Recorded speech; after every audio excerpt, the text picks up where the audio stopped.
বাংলাদেশের সর্বশেষ গুরুত্বপূর্ণ আপডেট সংবাদে আপনাকে স্বাগত। শুরুতেই সংবাদ শিরোনাম, পরে বিস্তারিত। শুরুতেই জানাবো, চীনের বাঁধের বদলে বাঁধ, হিমালয়ে পানি নিয়ে যুদ্ধ ভারত ও চীন।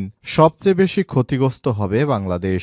শান্ত পাহাড়ের মাঝ দিয়ে বয়ে গেছে সিয়াং নদী। এই নদীর উপর ভারতের উত্তর পূর্বাঞ্চলীয় অরুণাচল প্রদেশে কৃষিজীবী সম্প্রদায়ের জীবন জীবিকা নির্ভরশীল। কিন্তু এই নদীর উপর দেশের বৃহত্তম বাঁধ নির্মাণের পরিকল্পনা করছে চীন। বাঁধ নির্মাণ ঠেকাতে গত 7 মাসে সরকারের বিরুদ্ধে আন্দোলন করছে স্থানীয় বাসিন্দারা। 2017 সালে এই নদীর উপর বাঁধ নির্মাণ করতে একটি প্রকল্প প্রস্তাব করেছে ভারত সরকার। এ বিষয়ে দুই দেশ যদি বাঁধ নির্মাণ করে সবচেয়ে বেশি বিপদে পড়বে বাংলাদেশ।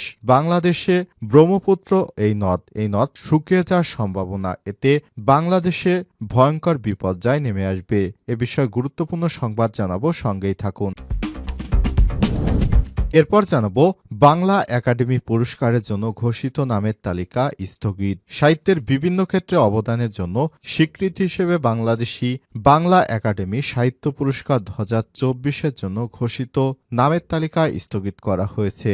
শনিবার 25শে জানুয়ারি নিজের ভেরিফাইড ফেসবুক পোস্ট থেকে এক পোস্টে এসব তথ্য জানিয়েছেন সাংস্কৃতিক উপদেষ্টা মোস্তফা সরোয়ার ফারুকী। এদিকে আওয়ামী লীগ নির্বাচনে অংশগ্রহণ করতে পারবে না বললেন উপদেষ্টা মাহফুজ আলম। আসন্ন জাতীয় সংসদ নির্বাচনে আওয়ামী লীগ অংশ নিতে পারবে না বলে জানিয়েছেন জুলাই বিপ্লবের অন্যতম সংগঠক ও অন্তর্বর্তীকালীন সরকারের উপদেষ্টা মাহফুজ আলম। আজ শনিবার 25শে জানুয়ারি নিজ জেলা লক্ষ্মীপুরে যাওয়ার পথে চাঁদপুরের হাজীগঞ্জে এক পথসভায় এমনটা জানান। এবারে জানাবো, নিউ ইয়র্কে 4 বাংলাদেশি গ্রেপ্তারের তথ্য সঠিক নয়। চ্যানেল 24-কে কনসাল জেনারেল নাজমুল হুদা। যুক্তরাষ্ট্রের নিউ ইয়র্কে 4 অবৈধ বাংলাদেশিকে গ্রেপ্তারের সত্যতা মেলেনি। স্থানীয় সময় নিউ ইয়র্কের ব্রুকলিন বরোর ফুলটন এলাকার সাদা পোশাকে অভিযান চালিয়ে তাদের গ্রেপ্তার করেছে ইমিগ্রেশন অ্যান্ড কাস্টমস এনফোর্সমেন্ট। এদিকে রিউমার স্ক্যানারের প্রতিবেদন, হাসপাতালে ভর্তি ওবায়দুল কাদের খবরটি গুজব। আওয়ামী লীগের সাধারণ সম্পাদক এবং সাবেক সড়ক পরিবহন ও সেতু মন্ত্রী ওবায়দুল কাদের অসুস্থ হয়ে হাসপাতালে ভর্তি। সম্প্রতি এমন একটি ফটোকার্ড সামাজিক যোগাযোগ মাধ্যমে প্রচার করা হয়েছে। তবে এই দাবির সত্যতা যাচাই করেছে তথ্য যাচাইকারী বাংলাদেশি প্রতিষ্ঠান রিউমার স্ক্যানার। জানা গেছে এই প্রতিবেদন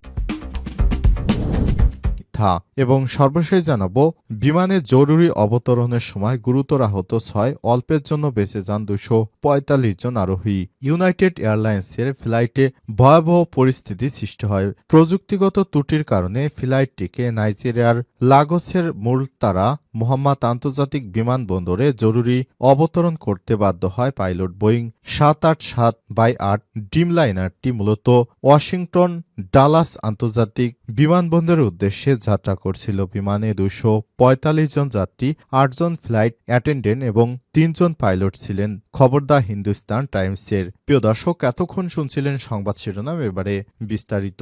তবে তার আগে বন্ধুরা, অনুরোধ থাকবে সংবাদটি একটি লাইক দিন। এই চ্যানেলে আপনি নতুন হয়ে থাকলে আমাদের সংবাদটি দেখতে দেখতে চ্যানেলটি সাবস্ক্রাইব করে রাখুন। কমেন্ট করে আপনার মূল্যবান মতামত জানিয়ে দিন আপনি বিশ্বের কোন দেশ থেকে বা বাংলাদেশের কোন স্থান থেকে আমাদের সংবাদটি দেখছেন এবং শুনছেন। এবারে বিস্তারিত।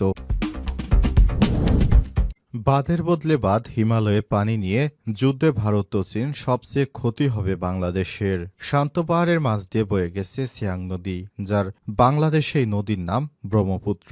এই নদীর উপর ভারতের উত্তর পূর্বাঞ্চলীয় অরুণাচল প্রদেশের কৃষিজীবী সম্প্রদায়ের জীবন জীবিকা নির্ভরশীল। কিন্তু এই নদীর উপর দেশের বৃহত্তম বাঁধ নির্মাণের পরিকল্পনা করছে চীন।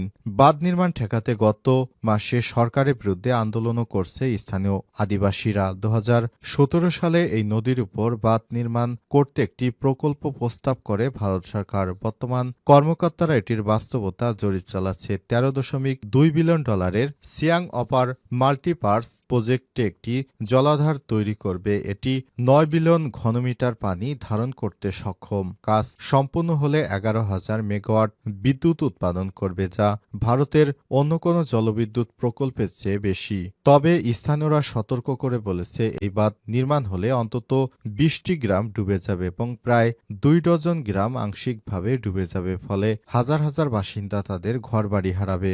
স্থানীয়দের প্রতিবাদ বাড়তে থাকায় ভারতীয় জনতা পার্টি বিজেপি এর নেতৃত্বাধীন রাজ্য সরকার প্রতিবাদ থামাতে প্যারামিলিটারি বাহিনী মোতায়েনের আদেশ দিয়েছে, যদিও এখন পর্যন্ত কোনো সংঘর্ষের ঘটনা ঘটেনি। তবে ভারতের এই বাঁধ নির্মাণের পেছনে রয়েছে চীনের আধিপত্যকে চ্যালেঞ্জ জানানো। গত মাসে চীন তিব্বতের মেদক অঞ্চলে ইয়ারলুং ঝাংবোর উপর বিশ্বের সবচেয়ে বড় এবং সবচেয়ে উচ্চাকাঙ্ক্ষী বাঁধ নির্মাণের অনুমোদন দিয়েছে। ভারতীয় সীমান্তে নদীটি প্রবেশের আগে সেটির উপর এই বাঁধ স্থাপিত হবে। সিয়াং নদী তিব্বতের কৈলাস পর্বতের কাছে উৎপন্ন হয়েছে, সেখানে এটি ইয়ারলুং ঝাংবো নামে পরিচিত। তারপর এটি অরুণাচল প্রদেশে প্রবেশ করেছে এবং আরও প্রশস্ত হয়ে ওঠে। ভারতের বেশিরভাগ অংশে এটি ব্রহ্মপুত্র নদ নামে পরিচিত। তারপর এটি বাংলাদেশে প্রবাহিত হয়েছে এবং বঙ্গোপসাগরে পড়েছে। বাংলা একাডেমি পুরস্কারের জন্য ঘোষিত নামের তালিকা স্থগিত। সাহিত্যের বিভিন্ন ক্ষেত্রে অবদানের স্বীকৃতি হিসেবে বাংলা একাডেমি সাহিত্য পুরস্কার ২০২৪ এর জন্য ঘোষণা করা হয়েছিল বেশ কয়েকটি নাম। এই তালিকা বাদ দেওয়া হয়েছে।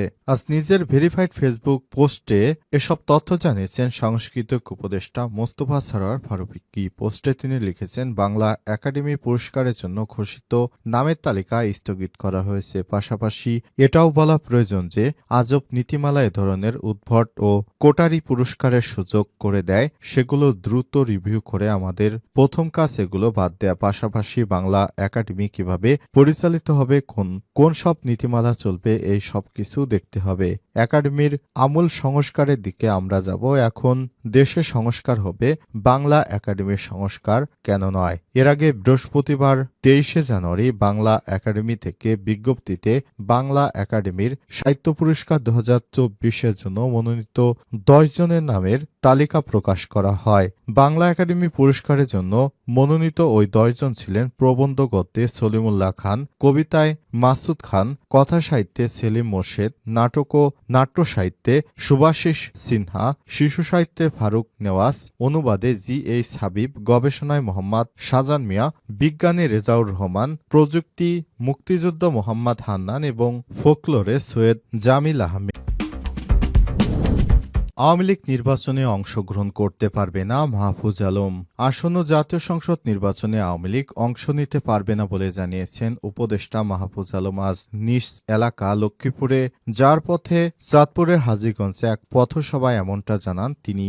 উপদেষ্টা মাহফুজ আলম বলেছেন, এদেশে ফ্যাসিবাদের ফিরে আসার কোনো সুযোগ নেই। যদি আওয়ামী লীগ ফিরে আসে তাহলে ফ্যাসিবাদ ফিরে আসবে। আমরা বিএনপি জামাত এবং সব ধরনের প্রতিনিধিদের সঙ্গে ফ্যাসিবাদের ব্যবস্থা উৎখাত করেছি। এ সময় তিনি বলেছেন, শেখ হাসিনা যেসব প্রতিষ্ঠানকে ব্যবহার করে ফ্যাসিবাদ কায়েম করেছিল সেগুলো সংস্কার না করে